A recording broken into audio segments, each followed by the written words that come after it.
Burning word up. Fresh. Annyeonghaseyo Cuidul, kembali ke Hai Channel. Yeay, apa kabar semua? Semoga baik-baik saja, minal alamin. Jadi pada video kali ini sesuai dengan judul, Nur akan memberikan sebuah tips kepada kalian mahasiswa tingkat akhir atau mahasiswa yang baru-baru atau mahasiswa pertengahan tapi udah mikirin soal skripsi. Di sini Nur akan memberikan sebuah tips kepada kalian bagaimana caranya agar judul skripsi kalian itu cepat diterima oleh dosen pembimbing kalian.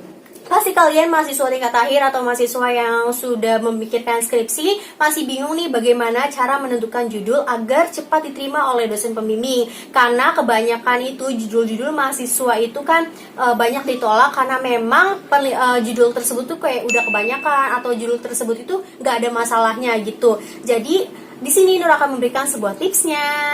Ayo like, comment, dan subscribe terlebih dahulu atau enggak share kepada teman-teman kalian yang bernasib sama kepada kalian yang masih bingung gitu menentukan judul skripsi kalian. Oke teman-teman, lanjut aja. Sebenarnya judul skripsi itu bukan dicari atau misalkan kita itu mencari judul skripsi, tidak. Tapi kita mencari permasalahan apa yang akan kita angkat dalam skripsi kita yang akan menjadikan sebuah judul skripsi.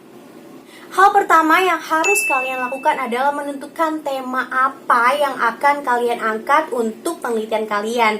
Jadi tema ini itu penting. Misalkan kalian mengambil sebuah tema mengenai pendidikan. Di dalam pendidikan itu pasti banyak banget. Misalkan seperti motivasi belajar, terus hasil belajar, dan lain sebagainya. Kalian jerumusin dari pendidikan ke lebih khusus lagi gitu, atau ke lebih dalam lagi. Itulah yang harus pertama kali kalian harus lakukan.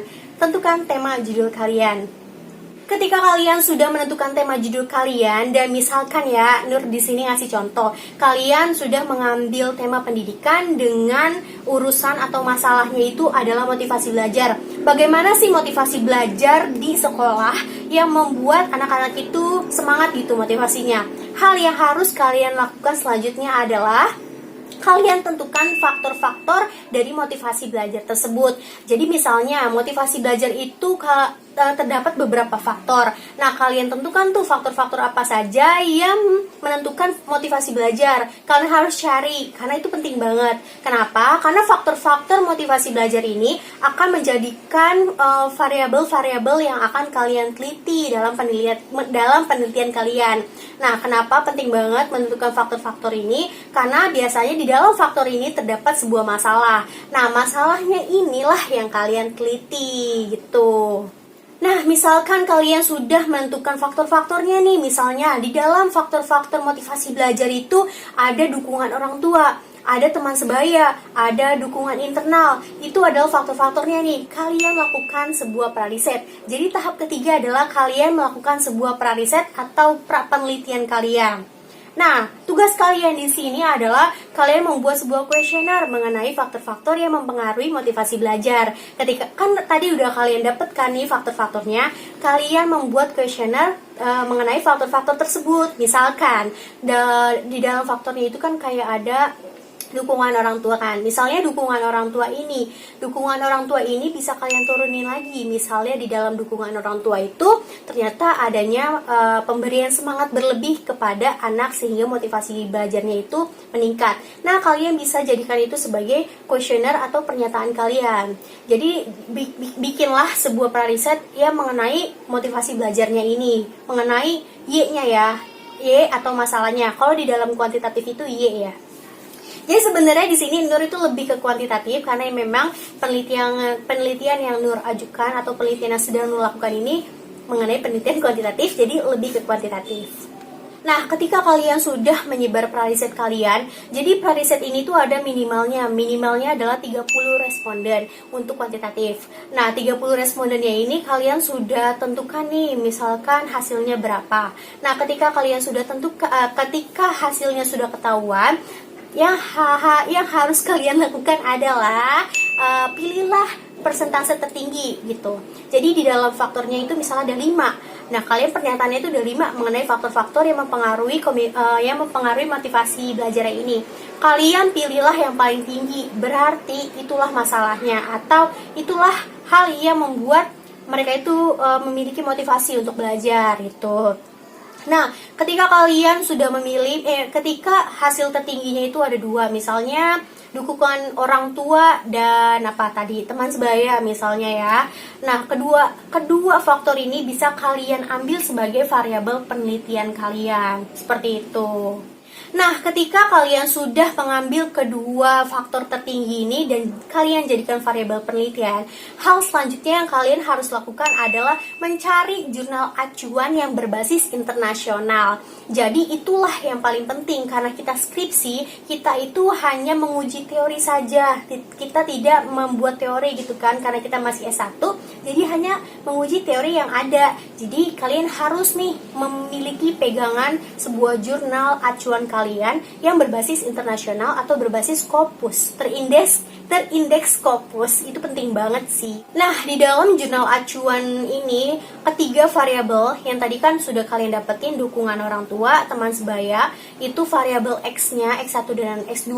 Nah, sedangkan motivasi belajarnya itu adalah variabel Y-nya atau variabel terikatnya yang kalian ingin teliti.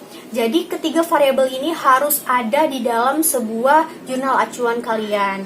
Jadi ketiga variabel ini harus ada gitu, tiga-tiganya di dalam jurnal acuan kalian. Nah, selanjutnya ketika kalian sudah menemukan jurnal acuan penelitian kalian dan ketiga variabelnya sudah ada di dalam jurnal tersebut, kalian harus pastikan kembali kalau misalkan di dalam jurnal tersebut itu memiliki gambar konstelasi. Kalau di dalam sebuah penelitian kuantitatif, gambar konstelasi itu penting banget karena untuk menentukan arah pengaruhnya atau hubungannya terhadap variabel-variabel yang kalian teliti. Jadi penting banget kalau misalkan di dalam jurnal penelitian atau jurnal acuan itu harus ada gambar konstelasi. Kita juga S1, jadi kita nggak bisa sembarangan untuk menggambar gambar konstelasi penelitian kalian, itu nggak boleh.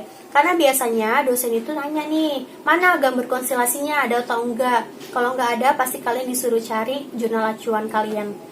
Jadi harus ada. Itu sih menurut aku ya, pengalaman aku menentukan sebuah judul dan pengalaman juga beberapa kali ditolak. Nah, ketika kalian sudah menentukan jurnal acuan kalian, jurnal utama kalian, kalian juga perlu mencari jurnal pendukung kalian karena itu juga penting. Nah, di dalam jurnal pendukungnya ini, kalian itu kayak nggak perlu ada ketiga variabelnya, yang penting ada variabel kalian di dalam jurnal pendukungnya ini. Karena jurnal pendukungnya ini dicarinya adalah teori-teori, terus teori penghubungnya bagaimana terhadap variabel kalian, pokoknya teorinya ya. Jadi minimal itu kalian memiliki jurnal pendukung itu adalah 10, dan itu lebih baik adalah jurnal internasional ya. Nah, kalau misalkan semua jurnal-jurnal udah kalian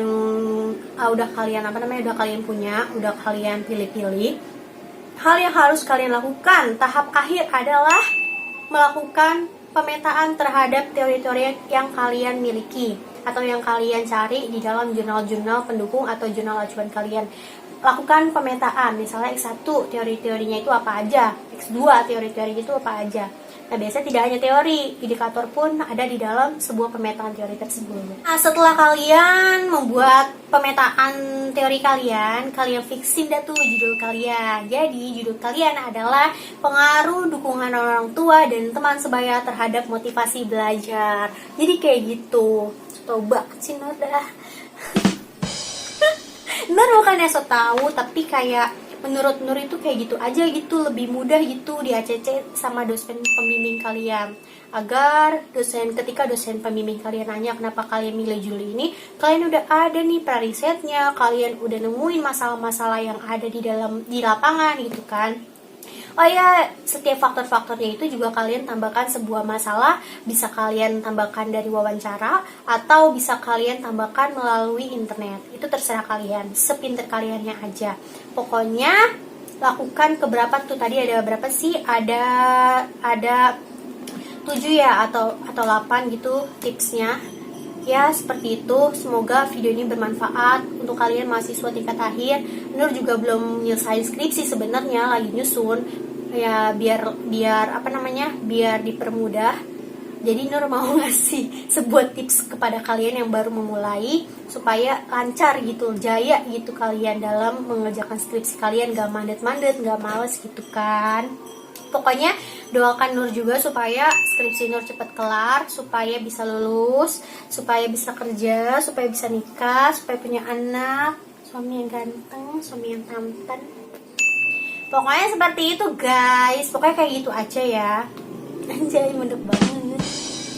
Pokoknya kayak gitu aja. Jangan lupa like, komen, dan subscribe.